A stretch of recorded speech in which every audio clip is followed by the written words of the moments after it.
600 hours. Rocky Mesa Army Airfield. High desert wind blew grit across the tarmac like shrapnel, stinging boots and faces. In the distance, the jagged ridgelines of the Sangre de Cristo Mountains loomed under storm-racked clouds, mean, dark, and growling like a sleeping dog about to wake. Inside the ops tent, everything was chaos. 3 rescue birds had already failed. One had engine damage, another suffered instrument blackout, and the third limped back with a cracked canopy and a shaken crew. 53 Special Forces soldiers were still stranded in the eastern gorges. Visibility to broken legs, 1 critical chest wound, and the weather radar bled red like a ruptured artery. No. One noticed the man who stepped inside. Not at first. Colonel Jack Mercer, call sign, Craggs, stood just past the entrance, letting the canvas flap shut behind him. 63 years. Old, wrinkled brow, silver hair clipped short, faded olive flight jacket, zipped halfway over a sun-bleached t-shirt. His boots were older than some of the lieutenants in the room. His left hand bore the faint tremor of age, but his eyes were surgical. "Sir," he said quietly to the young base commander at the map table. "Authorize the old Apache in Hangar 7.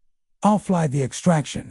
The room fell briefly, silent. Then the laughter came. It started with a half-chuckle from Lieutenant Colbert Lee, 28, slick buzzcat, brand new aviator badge, gleaming like a medal from a cereal box. "That antique doesn't even have a fly-by-wire system." Someone else chimed in, louder. "You want to take a museum piece into a thunder cell? What's next? Jousting in Humvees?" Even Captain Mendez, the XO, tried to hide a grin. "With all due respect, sir, that bird's grounded. And you've been retired 8 years. Mercer didn't flinch. He just stepped forward, eyes locked on the storm map. "You've got less than 90 minutes before they start dying out there. I don't need a fly-by-wire system. I need the stick, my ears, and rotor feedback. That Apache and we speak the same language." The laughter stalled. "Uneasy.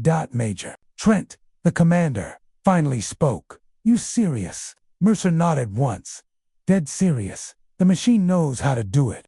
Someone just has to listen." A burst of wind shook the tent walls. Someone's coffee spilled, and for the first time that morning, no one made a sound. Because maybe, just maybe, the ghost standing in front of them wasn't crazy. Maybe he was the last damn chance they had. Colonel Jack Mercer hadn't touched a flight stick in almost a decade. Not officially. Not since the brass decided they didn't need men like him, any more men who flew by feel, who made decisions off rotor pitch and the scent of burning ozone, not off blinking screens and autopilot cues. The Army had shifted. The cockpit had become a computer. And Mercer, they said, was a relic. They let him go with medals, handshakes, and a photo op. They wrote words like venerated and respected on his retirement papers. But what they really meant was replaced. So he didn't fight it. He took the plaque, took the silence, and found work where he could still be near the machine's technical advisor, simulator consultant, even base mechanic when pride didn't get in the way. But no matter where he was stationed, Mercer always ended up near helicopters. Not because he missed a war. He didn't. He missed a machine. The conversation. The subtle feedback of a blade shiver in cold air. The way a well-maintained tail rotor whispered its trust. There were fewer of those kinds of pilots now. The ones who could feel when the rotors were just 2 knots too heavy on the pull. Who could tell the torque spread by sound. Who knew how to coax an old bird home with one eye on the mountain and one on the oil. Pressure gauge. He remembered every Apache he flew, every mission, every co-pilot. But one stood out above the rest. Captain Drew Kilpatrick. A kid with eyes too bright and dreams too loud. Mercer had trained him, personally watched him learn to hear the air instead of fighting it. Drew had been family, a surrogate son.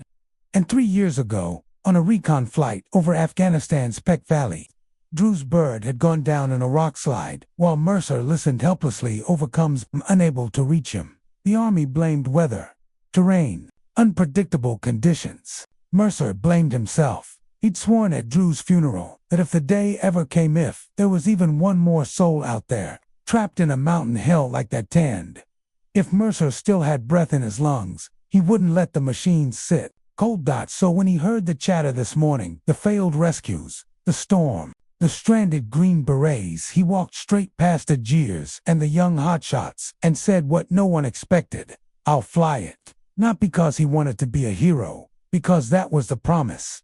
And the old bird in Hangar 7, she still had one last mission left in her dots. So did he. The air in Hangar 7 smelt like dust, oil, and time. The Apache sat beneath a canvas tarp, forgotten, tail number 716, and AH-6482 generations behind the newer Echo models parked in the main hangar.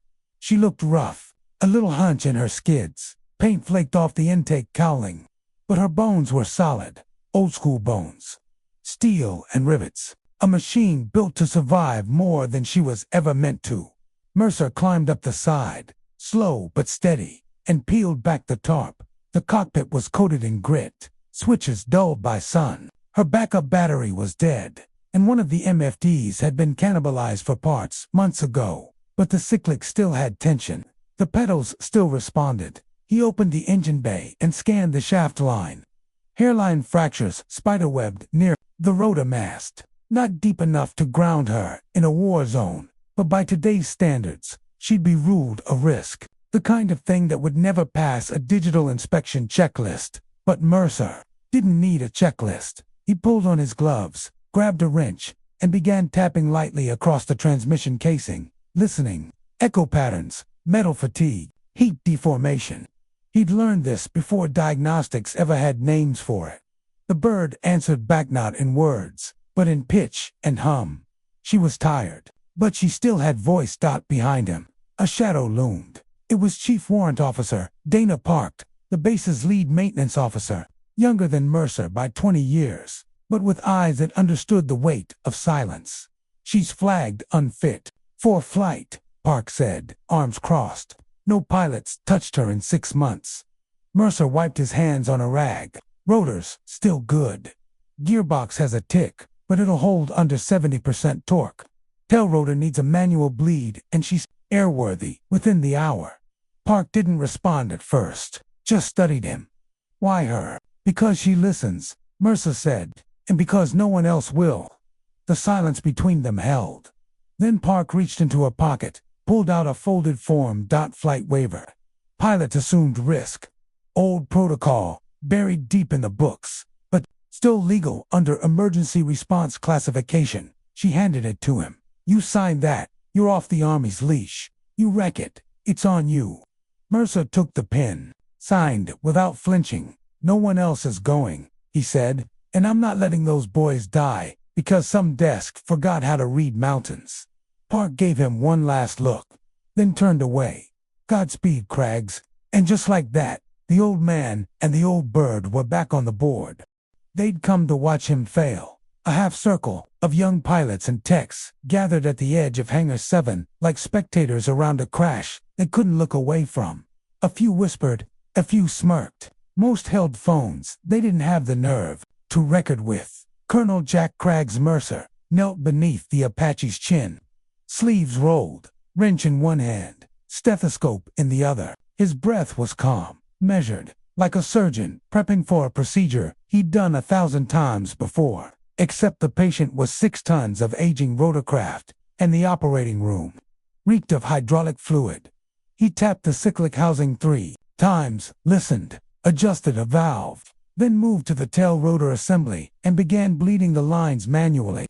One bleed valve, one measured twist.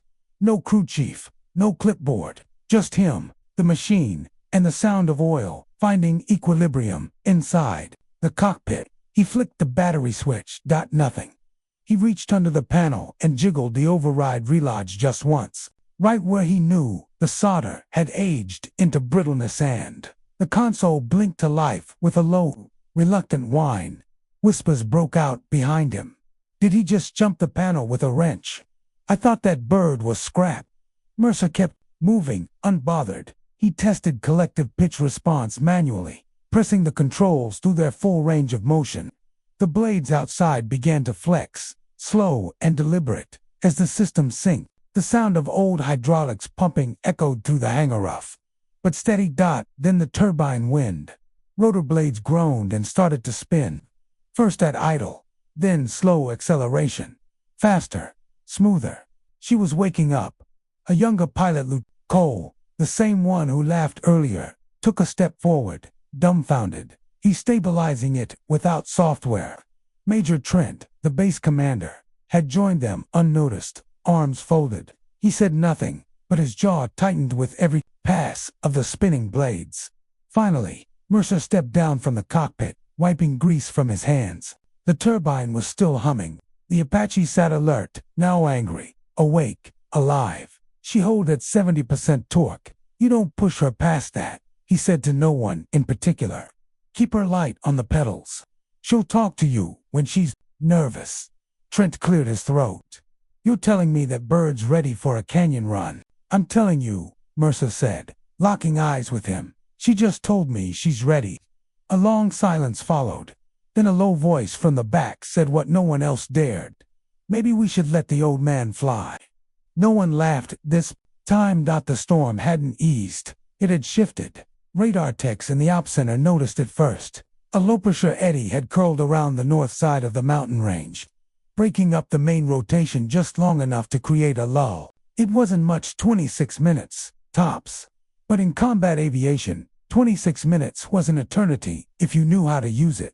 Mercer stood at the digital map wall, grease still on his hands, scanning satellite overlays like he was reading topography in Braille. You take the northeast saddle here, he said, pointing with a calloused finger. Drop low into Snipe Gorge, ride the wind vector under the shearing draft. It'll try to suck you sideways at the turn, but if you hold tight to the canyon wall, the inflow will settle just long enough to dip in and set down. You're talking 10 feet of clearance, said Lieutenant Ortiz, a flight officer barely out of Apache school. Her arms were crossed, but her brow furrowed with interest, not arrogance. More like 6, Mercer replied. That's if the wind doesn't change its mind. Ortiz studied the route again. There's no GPS lock in that gorge. Don't need GPS. You need ears. Feel the tail rotor.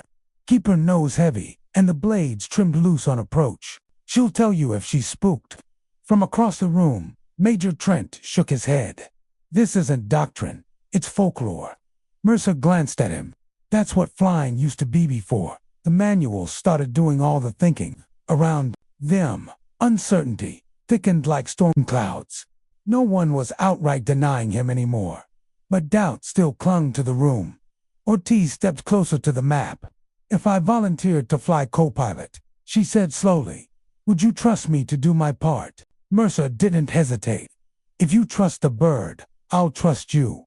She held his gaze, then nodded. Once, one by one, others gathered around. Maintenance crew, flight planners, junior pilots who had never flown without a screen telling them what to do next. They weren't ready. Not really, but they wanted to be. A tech shouted from the terminal, Stormbreak holding steady. 21 minutes left. Major Trent rubbed his temples. This is madness. Mercer turned to him. No, sir. Madness is watching men die in the mountains while a working aircraft gathers dust. Then he pointed to the spinning Apache on the pad. She's ready. The storm opened a door. Question is, do we walk through it? And for the first time, no one said no.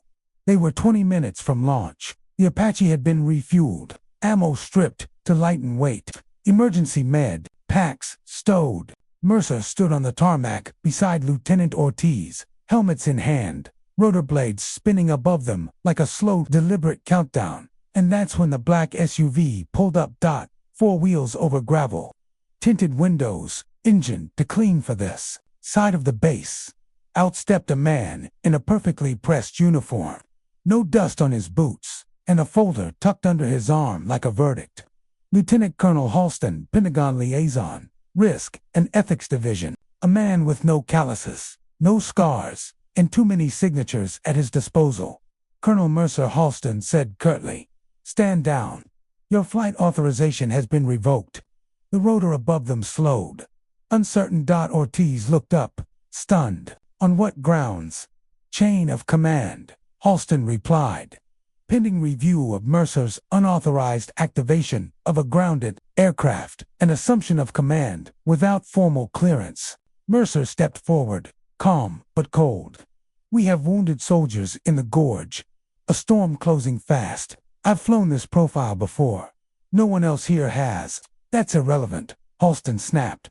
You are no longer active duty. You are not authorized to fly. Major Trent emerged from the hangar, avoiding eye contact. You called this in, Mercer said quietly. Trent didn't deny it. We've reassigned the mission, Halston continued. A qualified crew on standby. Black Hawk, reinforced rotors, full nav sync. They'll depart within 5 minutes. Mercer's jaw clenched. They don't know that canyon. They don't have the minutes. They'll get chewed up and turned around before they ever find the team. Halston held up the folder, like a shield. We're following procedure. Ortiz stepped beside Mercer. Sir, this is wrong. Halston turned. Lieutenant, stand down or face formal reprimand. She froze, eyes darting between the Apache, the canyon map still etched in her memory, and the man beside her, who wasn't just guessing, he knew. Mercer said nothing. He walked away from the bird without ceremony, helmet still in his hands, shoulders stiff. Ortiz followed for a few steps, then stopped, her fingers curled around her gloves, knuckles white. The substitute crew began boarding the Black Hawk inside the ops center. Everyone watched the monitors in tense silence as the radar pulsed and the storm's pressure clawed closer. Mercer sat on the concrete steps outside the hangar, staring at the distant ridges. Somewhere out there were 53 men depending on a miracle. And the system had just bet on protocol. For the first time in years, Jack Mercer felt useless. Not because he was too old, but because the machine he trusted most wasn't the helicopter. It was the Army, and it had just shut him out. It unraveled just like he knew it would. 15 minutes into the Black Hawk's flight, the comms lit up with stress calls, losing visibility terrain, masking the GPS, negative LZ, wind pushing us into a counter yaw, request permission to abort extraction, impossible in current conditions. Back at the base, the ops center fell silent. Halston stood with his arms crossed, face expressionless. Major Trent swore under his breath. They're pulling out. Mercer didn't move. He sat on the hangar steps, helmet still in hand, jaw tight. The sky above him rumbled with a warning growl. And then dashed footsteps, fast, deliberate, crunching over the gravel. It was Chief Dana Park again. Her face was flushed, but her hand was steady as she held out a laminated folder, one that hadn't existed an hour ago. Emergency recertification, she said. Buried clause, Section 9, in the event of mission failure and imminent loss of life. Field Maintenance Command may restore clearance to former combat pilots with platform-specific expertise. Mercer looked at her, slowly taking it. You signed this, dated it, backtimed it, filed it under diagnostic training protocol. Don't ask how long it stays legal. Just fly. She turned to go, then paused. 2 mechanics already volunteered to crew. Ortiz is back in the cockpit. No one else knows. Yet. Mercer rose, a little slower than he used to, but steady. In Hangar 7, the Apache was still warm. Park must have kept her on a trickle charge. Her systems blinked back to life like they'd been waiting. The turbine responded faster, this time, like she knew. Mercer climbed in. Ortiz was already strapped into the front seat, checking the flight path on a hand-sketched notepad. You sure? He asked her. She looked up. They're dying out there. Someone has to be crazy enough to care. He smiled. Good answer. The 2 crew chiefs clambered aboard, stowing gear fast and tight. No time for a checklist. Just trust. Just motion. Just the sound of blades above them winding up like an old war cry. In the tower. Chaos sparked as the Apache powered up. Sirens. Scrambled orders. Halston stormed onto the tarmac, shouting into a radio. Ground that aircraft. This is unauthorized. Park stood near the hangar, arms folded, unmoved. It was never yours to authorize. Then the Apache lifted, no ceremony. No call sign. just a low, powerful hum and a shimmer of heat as the bird rose through rain and wind. Blades howling against a sky that wanted nothing to do with them. Inside the cockpit, Mercer's hands slid over the controls like old friends. He felt the torque pull, the trim vibration, the soft thump of resistance as the air thickened with altitude. "Hold tight," he muttered. "We're going in under the curtain." And just like that, the old ghost and his stormrunner vanished into the gorge, carrying nothing but instinct, grit, and a promise he wasn't finished keeping. "Sir, you need to see this." General Trent turned toward the radar officer, who had switched the main screen to a live satellite relay.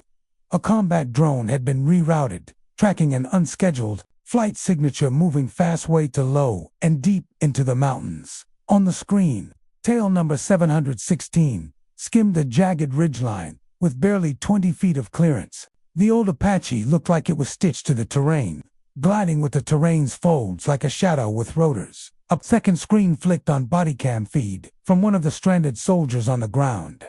"Command, this is Echo Team Visual. Contact on aircraft. Repeat, we have visual. It's an Apache. Looks ancient. Through sideways rain and wind-stripped trees, the ghost appeared. Low, fast, perfect, inside the Apache. Mercer was part of the storm. Approach vector. Holding," Ortiz called out over the intercom. Voice tight but steady. 10 seconds to LZ. Reduce collective. "Let the wind pull us forward," Mercer said, calmly riding turbulence like a man on a tightrope. The gorge funneled the storm into violent gusts, but Mercer leaned into it, tilting the rotor disc, ever so slightly feathering it, just enough to surf the wind rather than fight it. The instruments screamed. Warning lights blinked, but the Apache obeyed. "LZ's a boulder shelf at 45 degrees. Ortiz shouted. "Not enough flat space." Mercer didn't answer. He was already committing. He dropped the bird into a descending arc, matched the shelf's angle, and executed a toe-in, landing resting the front skids on the boulder, while the rear hovered off nothing but open air. Wind tore through the gorge. The rotors wobbled. The slope threatened to slide, but the helicopter held. "Touchdown," Ortiz whispered, almost in disbelief. The camera feed from the stranded unit showed soldiers breaking cover, sprinting toward the bird, hands shielding their eyes from dust and rotor wash. Medics first, then the wounded. The last man in the line turned and gave a sharp salute fist to Chestot in the command tent. The officers watching said nothing. Halston was pale. One of the junior pilots, still in flight suit, stared at the screen. "He just landed where our sim said it wasn't physically possible."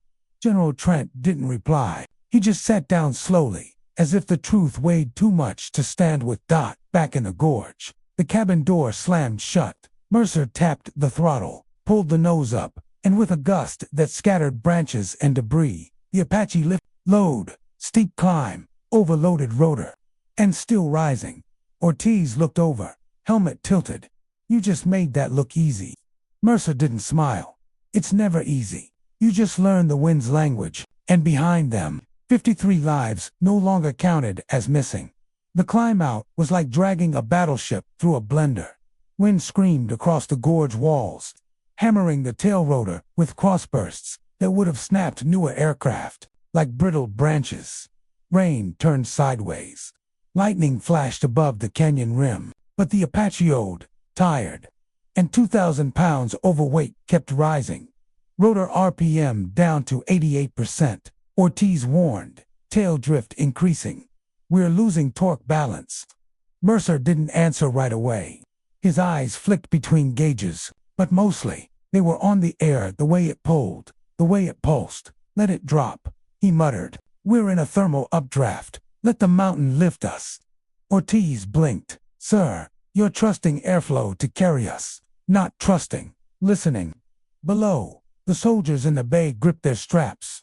The medics held steady over the wounded, but even their knuckles were white. The entire cabin rattled like a steel drum in a thunder parade. On the surface, it looked reckless. Inside the cockpit, it was choreography. Mercer nudged the collective with microscopic adjustments, riding the lift of warm air as the updraft kissed the Apache's belly giving it just enough rise. He dialed out yaw with pedal pressure. Most pilots would never think to apply mid, and as the Apache cleared the rim of the canyon with a narrow margin of 30 feet, Ortiz let out a breath she hadn't realized she was holding. "Climb complete," she whispered. "Sweet mother of, still gotta get her home," Mercer said flat dot in the command tent. Telemetry screens tracked the Apache's blip as it emerged from the gorge and punched into the main cell of the storm. "We're losing them again," the radar tech said. Rains bouncing the signal, but they weren't lost. Not to Mercer. Inside the cockpit, warning lights kept blinking. Hydraulics ran hot. Fuel ran low. But the bird kept flying. And the voice of the old pilot on the radio, clear.com/like, a storm had never touched him. "Tower, this is Craggs. Inbound with 53 passengers. We're heavy and hot. Request emergency clearance for rapid descent. No. Go around." There was a long pause. Then the tower responded, quiet with awe. "Craggs, you're cleared. Runway 19er. You're the only thing in the sky right now." Mercer grinned faintly. "Let's keep it that way." He nosed down gently, riding the storm's shoulder, then flared the landing at the last second, kicking the tail into wind. The wheels screamed. The bird skidded, then settled. Inside the hangar, a cheer erupted. Not formal, not protocol, just raw relief shouts from engineers, medics, and even the youngest pilots, who knew they'd just witnessed something no manual had ever taught them. The side door opened. The first soldier out turned back, leaned in, and over the internal. Mike said just 3 words. "You saved us, sir." Mercer didn't reply. The storm had spoken, and so had he. By 0400 hours, the sky over Rocky Mesa Airfield had broken open into a soft, gold-washed silence. The storm was gone. Only the soaked earth and scattered debris remained to prove it had ever come. The Apache sat at the end of the runway, steam whispering from her skids. Her rotor blades drooped in exhaustion, but still intact. She had done what the newer birds could not. She had flown through a mountain's teeth and come back with every soul. Aboard. Mercer stepped down from the cabin last. His boots hit the tarmac with a thud. His knees ached. His hands were trembling, now not from fear, but from the strain of flying harder than most men ever would at his age. A path opened before him, not by command, but by instinct. Soldiers stood at attention. Pilots who'd mocked him earlier now stood silent, eyes wide, not with pity or politeness, but with something like reverence. Ortiz caught up to him halfway across the runway, helmet tucked under her arm, face streaked with sweat and mist. "You all right?" she asked. Mercer nodded. "Bird took more than I thought, but she never lied. She trusted you." "No, I trusted her, and that's the difference." From the operations building, General Trent emerged slower, his face pale, his uniform rain-wrinkled. Behind him trailed Halston, now stripped of any sense of command or control. Trent approached Mercer and saluted. A full, formal, long-held salute. Mercer didn't return it. He just said, "They're alive. That's all that matters." But Trent didn't lower his hand. "You did what 3 certified crews and 2 pages of protocol couldn't. You brought them home." Mercer exhaled, the kind of breath that carried years with it. "Wasn't me," he said. "Was the machine. She still remembers how to fly, if someone just listens." Later that morning, in a small room off the flight line, Mercer sat alone with Ortiz and Park. A patch lay on the table, his old squadron insignia, a nameplate, Kolchak, Mercer Thunder Division. "You sure about this?" Park asked. Ortiz nodded. "If he's willing, I'd rather learn from someone who flies storms than someone who reads them off a screen." Mercer looked down at the patch, then handed it back. "Don't give me my old title. I'm not here for that." Park smiled faintly. "Then what do we call you?" He leaned back, staring out the window at the resting Apache. "Call me what I am," he said. "A mechanic with a memory." Ortiz stood. "So what do we do first?" Mercer's voice was quiet. "You strip the HUD out of one of those birds. Turn off the flight computer. We're gonna start with wind. Just wind." She paused. "And after that," Mercer's eyes glinted, "after that, you learn to listen." And as the sun broke across the airfield, Colonel Jack Mercer, pilot, relic, storm runner, walked back into the hangar. Not to fly, but to teach, because legends don't retire, they rebuild. If this story moved you, take a moment to reflect on the quiet heroes in your own life, the ones who still listen when others forget how. Like, share, and subscribe if you believe some legends are meant to fly. Not for glory, but to guide others through the storm.